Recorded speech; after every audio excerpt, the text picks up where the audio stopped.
जय श्री राम दोस्तों।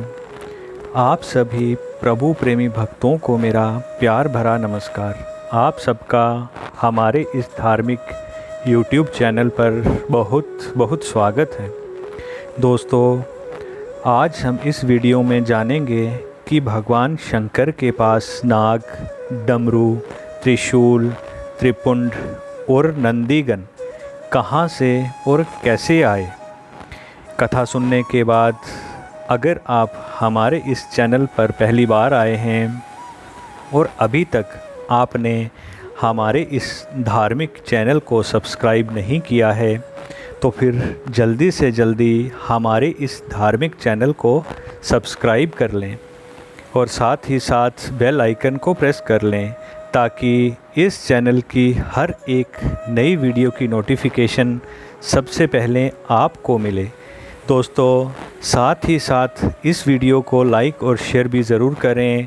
आपके ऐसा करने से मेरा हौसला बढ़ेगा और मुझे खुशी होगी कि आपको मेरी ये वीडियोस पसंद आ रही हैं और फिर मैं इसी तरह आपके लिए सनातन धर्म के ग्रंथों से जुड़ी नई नई जानकारियाँ लेकर आता रहूँगा। तो आइए दोस्तों, अब हम ये कथा सुनते हैं। शिवजी का त्रिशूल। भगवान शिव का ध्यान करने मात्र से मन में जो एक छवि उतरती है वो एक वैरागी पुरुष की है। इनके हाथ में त्रिशूल, दूसरे हाथ में डमरू, गले में सर्पों की माला, सिर पर त्रिपुंड चंदन लगा हुआ है, माथे पर अर्धचंद्रमा और सिर पर जटाजूट जिसमें गंगा की धारा बह रही है।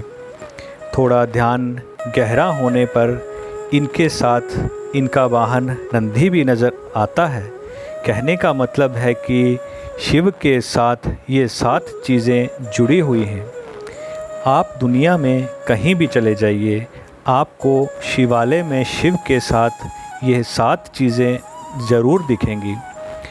आइए जानें कि शिव के साथ इनका संबंध कैसे बना, यानी यह शिवजी से कैसे जुड़े। क्या ये शिव के साथ ही प्रकट हुए थे या अलग अलग घटनाओं के साथ यह शिव से जुड़ते गए।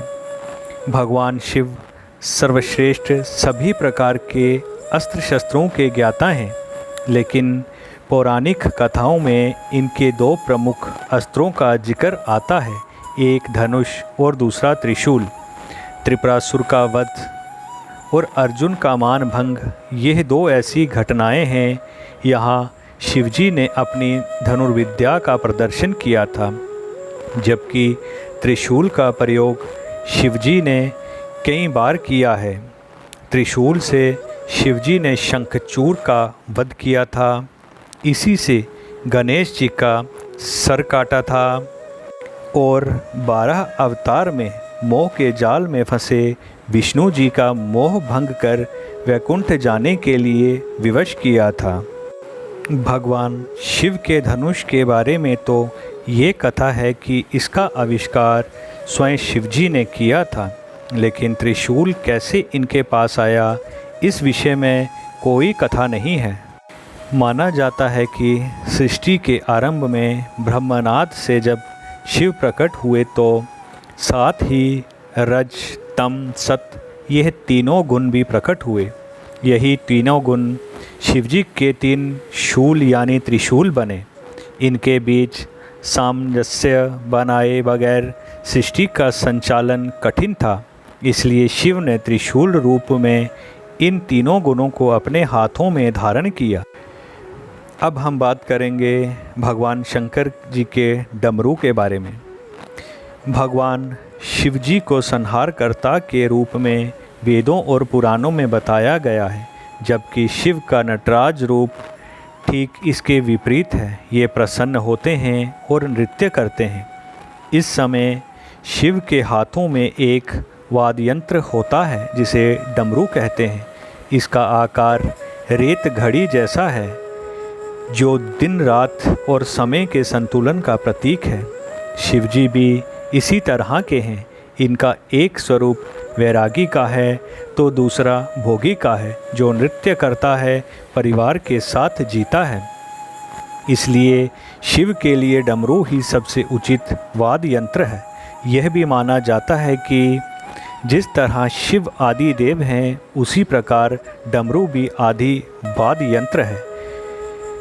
भगवान शिव के हाथों में डमरू आने की कहानी बड़ी ही रोचक है। सृष्टि के आरंभ में जब देवी सरस्वती प्रकट हुई, तब देवी ने अपनी वीणा के स्वर से सृष्टि में ध्वनि को जन्म दिया, लेकिन यह ध्वनि सुर और संगीत विहीन थी। उस समय भगवान शिव ने नृत्य करते हुए 14 बार डमरू बजाए और इस ध्वनि से व्याकरण और संगीत के धंध ताल का जन्म हुआ। कहते हैं कि डमरू ब्रह्मा का स्वरूप है, जो दूर से विस्तृत नज़र आता है, लेकिन जैसे जैसे ब्रह्मा के करीब पहुँचते हैं वह संकुचित हो दूर सिरे से मिल जाता है और फिर विशालता की ओर बढ़ता है। सृष्टि में संतुलन के लिए इसे भी भगवान शिव ने अपने साथ लेकर प्रकट हुए थे। शिव के गले में विषधर नाग कहाँ से आए? भगवान शिव के साथ हमेशा नाग होता है। इस नाग का नाम है वासुकी। इस नाग के बारे में पुराणों में बताया गया है कि यह नागों के राजा हैं और नागलोक पर इनका शासन है। सागर मंथन के समय इन्होंने रस्सी का काम किया था, जिससे सागर को मथा गया था। कहते हैं कि वासुकी नाग शिव के परम भक्त थे। इनकी भक्ति से प्रसन्न होकर शिवजी ने इन्हें नागलोक का राजा बना दिया और साथ ही अपने गले में आभूषण की भांति लिपटे रहने का वरदान दिया। नंदी ऐसे बने शिव के वाहन। नंदी जी के बारे में पुराणों में जो कथा मिलती है, उसके अनुसार नंदी और शिव वास्तव में एक ही हैं। शिव ने ही नंदी रूप में जन्म लिया था। कथा है कि शिलाद नाम के ऋषि मोह माया से मुक्त होकर तपस्या में लीन हो गए। इससे इनके पूर्वज और पितरों को चिंता हुई कि इनका वंश समाप्त हो जाएगा। पितरों की सलाह पर शिलाद ने शिवजी की तपस्या करके एक अमर पुत्र को प्राप्त किया, जो नंदी नाम से जाना गया। शिव का अंश होने के कारण नंदी शिव के करीब रहने लगा। शिवजी की तपस्या से नंदी शिव के गणों में प्रमुख हुए और वृषभ रूप में शिव का वाहन बनने का सौभाग्य प्राप्त किया। शिव के सर पर चंद्रमा कैसे पहुँचे? शिव पुराण के अनुसार चंद्रमा का विवाह दक्ष प्रजापति की 27 कन्याओं से हुआ था। यह कन्याएं 27 नक्षत्र हैं। इनमें चंद्रमा रोहिणी से विशेष स्नेह करते थे। इसकी शिकायत जब अन्य कन्याओं ने दक्ष से की, तो दक्ष ने चंद्रमा को क्षय होने का शाप दे दिया। इस शाप से बचने के लिए चंद्रमा ने भगवान शिव की तपस्या की। चंद्रमा की तपस्या से प्रसन्न होकर शिवजी ने चंद्रमा के प्राण बचाए और उन्हें अपने शीश पर स्थान दिया। यहाँ चंद्रमा ने तपस्या की थी, वह स्थान सोमनाथ कहलाता है। मान्यता है कि दक्ष के शाप से ही चंद्रमा घटता और बढ़ता रहता है। शिवजी के माथे पर त्रिपुंड इस तरह आया। भगवान शिव के माथे पर राख से बनी हुई 3 रेखाएं हैं, जिन्हें त्रिपुंड कहा जाता है।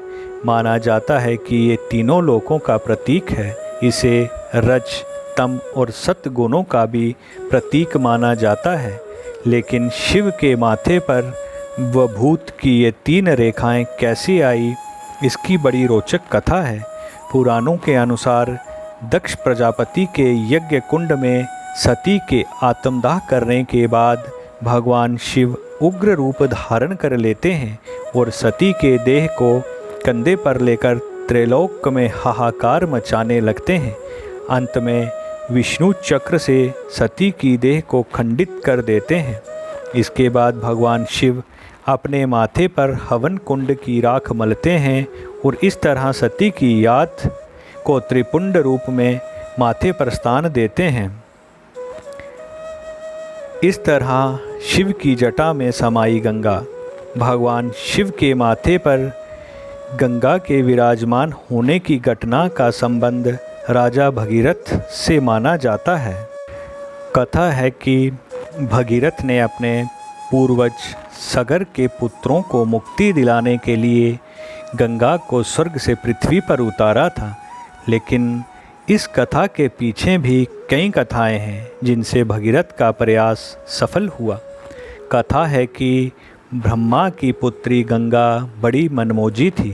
एक दिन दुर्वासा ऋषि जब नदी में स्नान करने आए तो हवा से उनका वस्त्र उड़ गया और तभी गंगा हंस पड़ी। क्रोधी दुर्वासा ने गंगा को शाप दे दिया कि तुम धरती पर जाओगी और पापी तुम में अपना पाप धोएंगे। इस घटना के बाद भगीरथी का तप शुरू हुआ और भगवान शिव ने भगीरथी को वरदान देते हुए गंगा को स्वर्ग से धरती पर आने के लिए कहा, लेकिन गंगा के वेग से पृथ्वी की रक्षा के लिए शिवजी ने उन्हें अपनी जटाओं में बांधना पड़ा। कहा यह भी है कि गंगा शिव के करीब रहना चाहती थी, इसलिए धरती पर उतरने से पहले प्रचंड रूप धारण कर लिया।